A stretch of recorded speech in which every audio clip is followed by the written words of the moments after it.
dengan pendahulu beliau, terutama dalam pengambilan keputusan.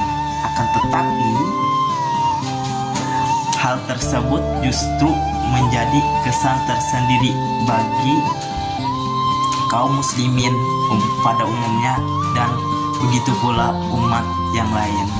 Kesan itu masih diakui hingga saat ini. Jadi ibrah yang dapat diambil dari biografi Sultan Abdul Hamid II itu ialah tetap teguh dengan pendirian kalian, jangan mudah putus asa. Walaupun jalan kalian berbeda dengan yang lain, asalkan jangan menyimpang dari ajaran Islam, itu tetaplah perjuangkan cita-cita dan tekad kalian. Mungkin sampai sini dulu kisah dari biografi Sultan Abdul Hamid II. Saya mohon maaf jika ada kesalahan, salah khilaf saya mohon maaf.